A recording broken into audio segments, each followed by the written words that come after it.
Hello, I'm Mike Browning. Welcome to Let God Speak. Today we're looking at the last week of Jesus' life prior to his death on the cross. This was an amazing week, beginning with the crowds proclaiming him king and ending with the crowd demanding his death. So let's open our Bibles and let God tell us the story.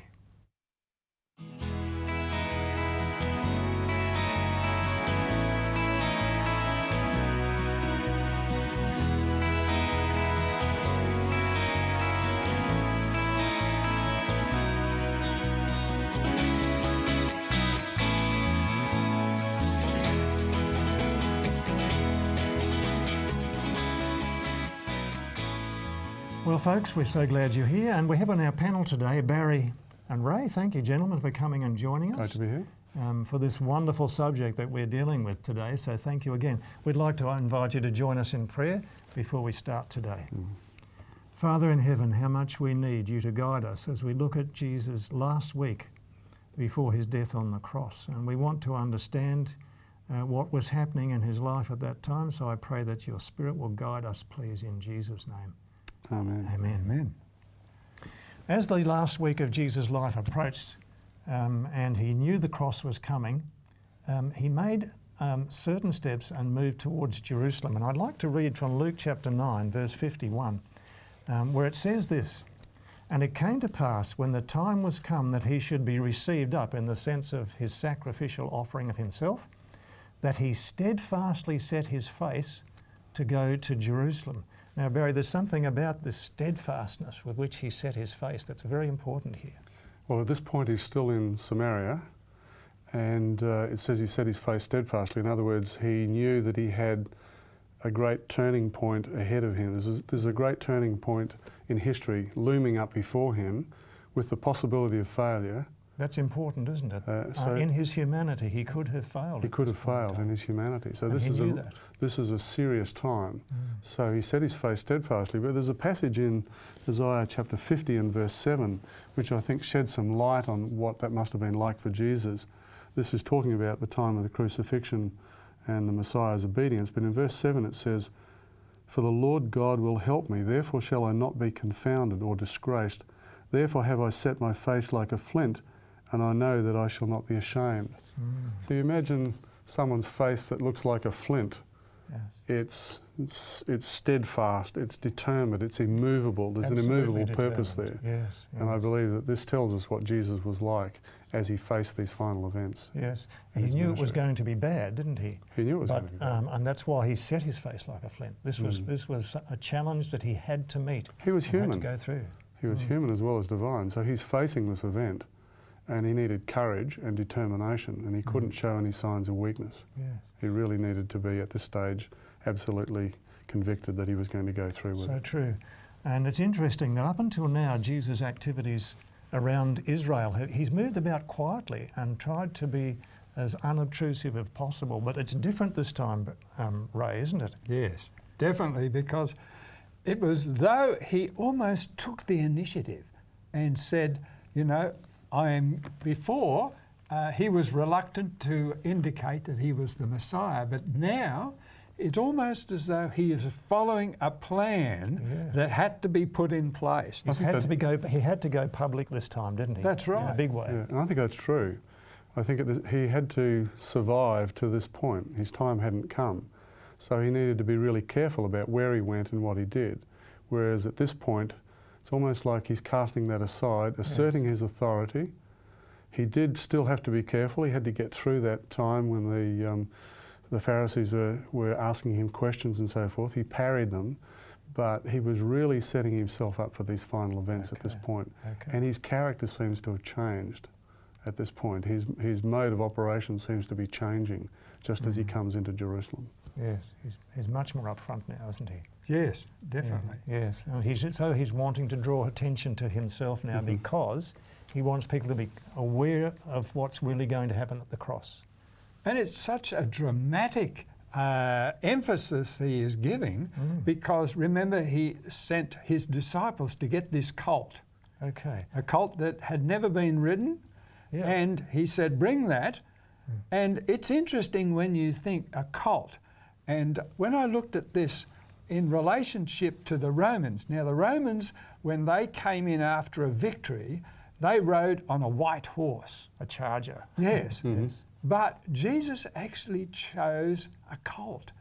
And that symbolises to me that the colt is really the servant of manpower in that period. And he's coming in as a servant. He was a servant. He was a servant king, wasn't he? Look, let's read that story and comment on it some more. It's found in Luke chapter 19 and verse 28. This is how it reads. When he had spoken, Jesus went up to Jerusalem. And it came to pass, this is verse 29 now, that when he came near Bethphage and Bethany, which is just a little hill over the Mount of Olives, and it goes on to say, at the mount called the Mount of Olives, he sent two of his disciples to do what you just told us, Ray. And he said, go into the village over against you there, and you will find a colt tied, on which no one has ever sat. Loose him and bring him here. So this was a little animal, an animal that had not been broken in, as we call it, and been prepared for a rider. And he goes on to say in verse 31, if any man asks you, what are you loosening this animal for? You shall say to him, because the Lord has need of him. Those were apparently the words that turned things around. And they went, and as you said, Ray, they found the colt. The owner came out and said, hey, what are you doing taking that colt? And they said, oh, the Lord has need of him. And he was fine with that. So the way had been prepared, hadn't it? It had. Yes. And what happened next? I mean, what goes on next that's so exciting? Well, in actual fact, it's almost as though he's coming like a king to take up his kingdom. But it wasn't a throne, it was a cross.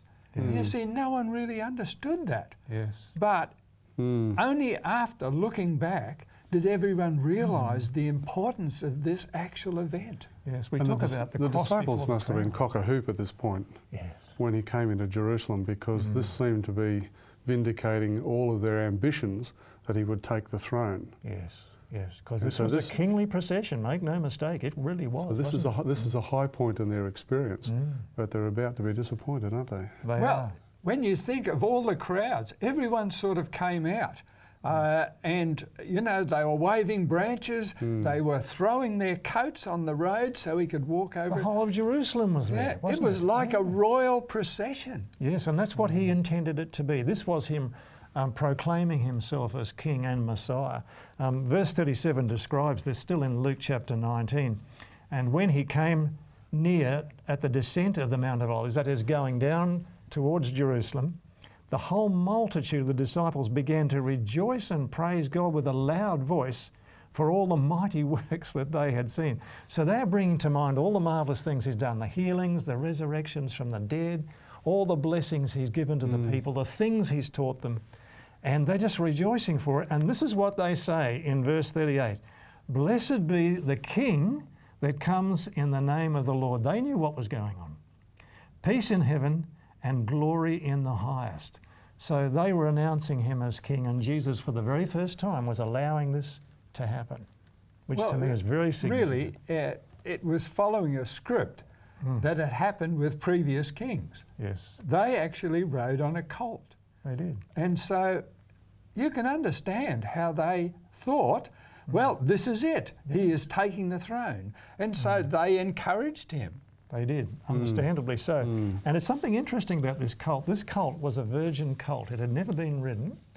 There's something miraculous happening here, Barry, isn't there? Yeah, well, he was given birth by a virgin at the beginning of his life, and just prior to his death, he rides this virgin colt that had been prepared for him as well. Yes. So the parallels just keep rolling, don't they? They do. Can we explore a little more for a moment just what was going on in the minds of the disciples at this point as he is allowing himself to be proclaimed king? What are they thinking? They're thinking that he's finally coming back on script. This is it. Yes, as they understood the As they understood it. Yes, that's so because true. they've thought that he's been off script for a long while. They think he's coming back on at this point. And so they would have been really encouraged by this, but over the next week their hopes were going to be dashed. Yes. And so I think psychologically this was the high point of their experience prior to the cross. It was the high point, and it probably made the cross by contrast an even lower point, didn't it, for them? Well, the higher you go, the lower you fall. That's so Well, true. there's actually really two high points. This is the high point in their minds, Yes. but in the mind of Jesus, the high point is that culmination at the weekend with his crucifixion, and that's when the kingdom was assured, wasn't Thank it? you for that, Ray, because that is it. That's where the hope of mankind comes from. the cross. Absolutely. Yes, thank you for that. That's a beautiful thought. It's interesting, isn't it? For 3 years, Jesus has been gently trying to prepare his disciples and his followers for the cross, right? Because this was going to be a trial for them. When the time was right, he started talking to them about it. But they didn't get it, did they? They just couldn't accept it. It didn't fit in with their presuppositions, the things that they felt the Messiah was going to do, the script, as you put it. Yeah, their ideas kept filtering, their ideas of what was going to happen kept filtering out the evidence that Jesus was trying to give them. That's right. They Right had up- blinkers on and they couldn't see. And so for the first time, what they see actually matches what they want. Mm-hmm. So that would have led to their high at this point on that Sunday. Yes, as they that's came so in. true. That's so true. And after this triumphal entry into Jerusalem, on the donkey, proclaimed as king, amazing moment, Jesus heads straight for the temple. What's he going to do there? Well, this is all part of the plan, isn't it? Because the temple is symbolic of him as the temple. All of the sacrifices, everything that went on in that temple was really associated with the life, the ministry, and the death of Jesus as the Lamb of God. And what was happening in the temple? Absolute chaos. Yes. Because it was buying and selling and bartering, because they had this business stitched up so that you couldn't just bring your lamb. No, you had to have one of their lambs and you had to pay for it, see? And so Pay a good price. pay a good price. And so there was bargaining as well as money dealing. And so the whole purpose of the temple was totally lost on what was it had been raised not to be a marketplace, but to be a salvation place. Okay, I'm going to read about what he actually did. This is Luke 19, verse 45.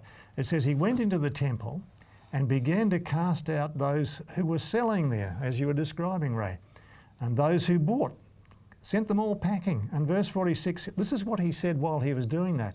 It is written, my house is the house of prayer. Well, he's quoting And from you've made it a den of thieves. He's quoting from Jeremiah 7, and it's quite clear that the activities that were going on in the temple were illicit. They should not have been taking place, and they were distracting attention away from what Jesus is about to do and the purpose of the temple. And so I think the cleansing of the temple was part of the process of Jesus drawing attention back to the real significance of the temple, as you're describing, Yes. Ray. This wasn't the first time he did this, though, was it? Cleanse the temple of all these money changers and the sellers and buyers. No, he actually did it at the beginning of his ministry, which is interesting, but nothing had changed. In fact, it had got worse because the priests really were distracting the people from the real purpose of why the temple existed. So he's telling us right at the beginning of his ministry and then also at the end Yes. that he's about the cross, but no one's listening. Yes. So what was the significance of the fact that he does this right now, just before his death on the cross? He's been proclaimed king and now he cleanses the temple. What's the significance now? Well, what I see is that he is actually preparing them for this final culmination of the week when he would be crucified, because then there is no need for the temple services, because he is now the Lamb who is taking away the sin of the world. Okay. And so all of this needed to be destroyed, taken away from the temple. That's why he cleansed it. Okay. We He's need to also talk wanting about to the draw. temple. He's also wanting to draw attention to the temple. The temple signified what he was about, and in this last week, you can imagine that when he cleansed the temple, people would have been talking about the temple and what he had done. Got everyone's And they- attention again. Got everyone's attention. Everyone's reflecting about what the temple is there for anyway, and so he's really drawing attention to it in preparation for these final events. Yes. Now, following this event, he goes on to daily teach in the temple during this last week of his life, prior to his cross. And he's spending this time there teaching, and there's a problem arises because of this, because he didn't ask the right people for permission. No, he didn't get permission, and that was upsetting, obviously, to the authorities, and they asked him about this, but his time hadn't come, so he parried the question. So he's really saying to them, well, you answer my question. Let me read the question out before you go further on that. This is in chapter 20 of Luke. It says, "It came to pass on one of those days as he taught the people in the temple and preached the gospel." He was teaching them all the things they needed to know about salvation. And the chief priests and the scribes, they came to him with the elders. So they had a big power bunch, right? These are the big people. And he spoke to him saying, they spoke, "Tell us, by what authority are you doing these things? Who is it that gave you this authority?" Right? Who gave him the permission? So this was a straight out question that they wanted to know. Like, what are you doing here? Who are you? The fact that they didn't just arrest him indicated that they were feeling a bit uneasy about the situation. And when he asked that question, the baptism of John, was it from heaven or of men, they were caught. They had nowhere to go. So he really pushed that issue aside in his response. He did. Well, they were always worried too about the crowd. Remember, they had this huge following, and they obviously followed him down to the temple. So it's quite possible the people who had seen him come into Jerusalem on this colt would have watched him go into the temple. What is he going to do next? See? Yes, that had been there. And so the scribes and Pharisees really had a difficult situation. That's right. They're losing influence, and That's Jesus is having a huge impact, and so they're getting desperate, aren't And they? there's nothing they could do about this particular situation. They were completely defeated. His response just completely dismissed them, really. He wasn't intimidated by these men, Ray, was he? No, in actual fact, it's quite the reverse, isn't it? They were intimidated by him because whatever they tried to, challenge him on, he always had an answer, and he made them look fools. But didn't Jesus know that they were going to kill him? Yes, because that's the text that you read earlier, Barry, that he set his his face like a flint, because he was focused on the the whole of his ministry was focused on this weekend. And he could have failed. And so when you look at this particular situation, not asking the permission of the authorities, he was really asserting his authority. He asserted it when he came in on that Sunday, but he's still acting consistently with that, isn't he? Now, remember that interesting parable he told them, the vine dressers? Yes. You know, virtually he told, because these stories that Jesus told, you know, they saw them themselves in these stories. Let's give the background to that story. This is a fascinating parable he tells. He's not going to leave these men who are opposing him and planning his death without a warning of what they're actually doing, the enormous moment of what they're doing. And so he tells this story about some vine dressers who rent out a vineyard. And the agreement apparently was that they would give a certain portion of the crop when it came to the owner. But when the time came for the distribution of the crop, they refused to part with the owner's share and kept it all for themselves. And Jesus is telling them this story. And of course, all his opponents there, these great men, religious men, were those who rented out the vineyard. God is the owner of the vineyard, right? And they are not giving him the return, his share of the return. And so finally, it says in verse 13 of Luke chapter 20, which tells this amazing story, "Then said the Lord of the vineyard," Jesus' words, "What shall I do? I will send my beloved son." Now, isn't this exactly what God did? So they can't have missed this point, his hearers. "And it may be they will reverence him when they see him. But when the husbandmen saw him," verse 14 says, "they reasoned among themselves, saying, 'This is the heir. Come, let us kill him, and the whole inheritance will be ours.'" Now, I don't know what sort of polluted reasoning they had to come to that conclusion. So verse 15 says, "They cast him out of the vineyard and killed him." And then Jesus asks these men, "What therefore shall the Lord of the vineyard do to them?" And they actually answered themselves, but this is Jesus' words, "He shall come and destroy those husbandmen." Now he's giving them a fair warning that there's going to be a day of reckoning for what they are doing here. and he knows their plots. Nothing can be more clear than this amazing story here. And then in verse 17 it continues on. It says, "What is this then that is written? The stone which the builders rejected, the same has become the head of the corner." So he's asking them another question. And they had no answer to that. No, and of course, but Jesus they knew that Jesus was directing this story, this parable at them. Yes. And you see, he says, everyone who falls on that stone will be broken to pieces, but he on whom it falls will be crushed. Now, they would have known about the rock. And so, you know, the symbolism wasn't lost on these people. No, they understood it well and truly. Did they appreciate the warning? Well, it made them all the more determined. It did, didn't it? It made them go the other way. They just wanted more determined to go. Look, just moving along now, I'm going to read from Luke chapter 22 here and verse 1, because the end of this special week, Jesus' last week, was of course the Passover festival, which was a celebration every year as a reminder of their deliverance, their exodus from Egypt under the hand of God. He freed them from slavery.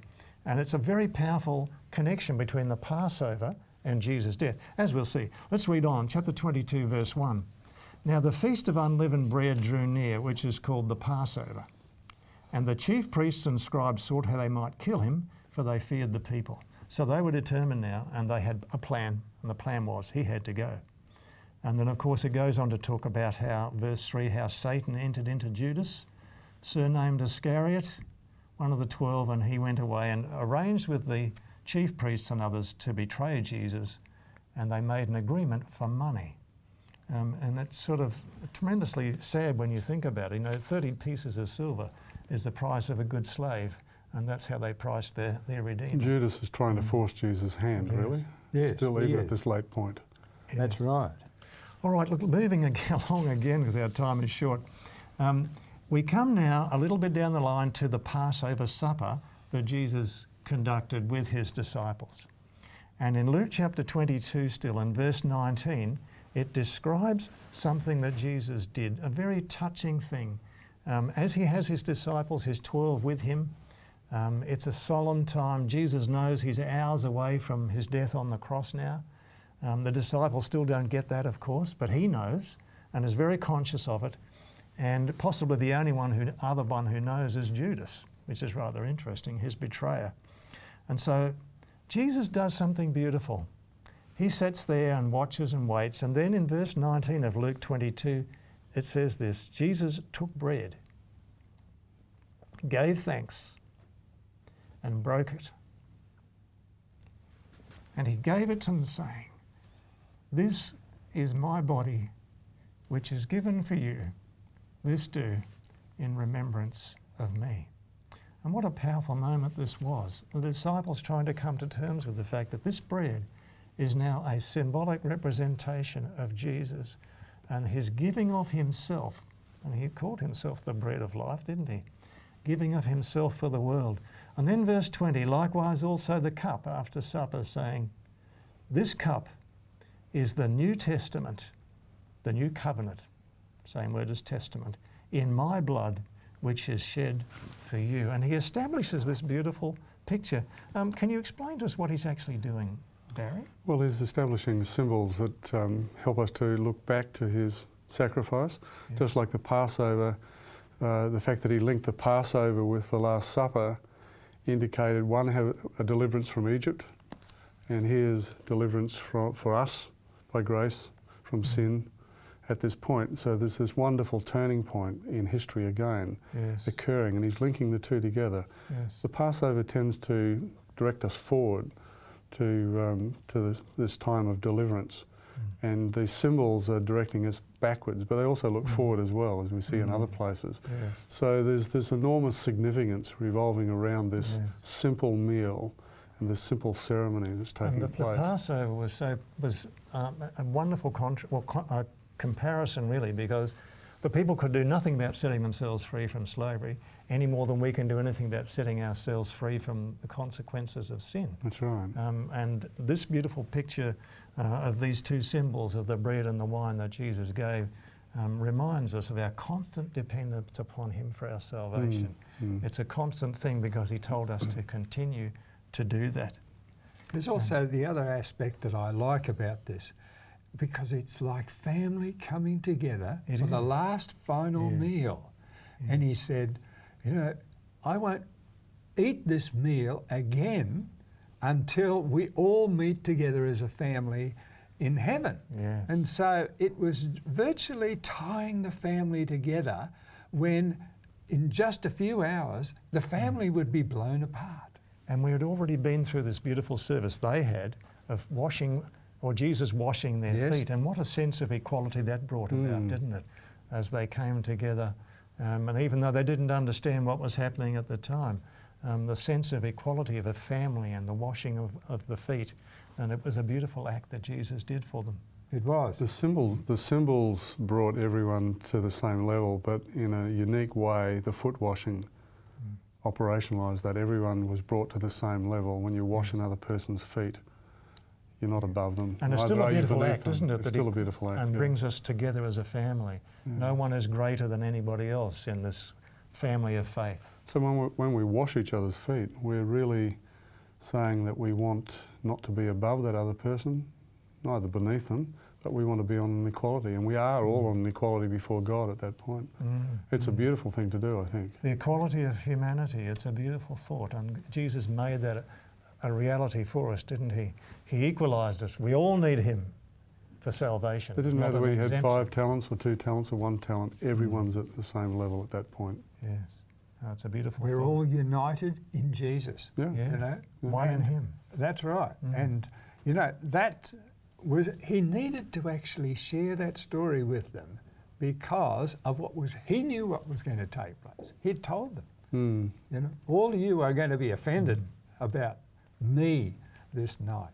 And every time we partake of these symbols and engage in the act of foot washing, we're reminded of these earth-shattering events that took place so long ago and the ones that are coming very shortly to the world. All right, well, thank you, gentlemen, and thank you for being with us, folks. It's been a lovely time that we've shared together. We so appreciate you being involved with us. Jesus understood the power of the symbolic act like nobody else. The communion service is a constant reminder that history has meaning, life has hope, because Jesus gave his life. And of course, that gives us life. And he did that for me, he did that for you. So that's all we have time for today. Next time we're going to focus on Jesus' death and his resurrection. Do join us. And we do thank you for being with us today. God bless.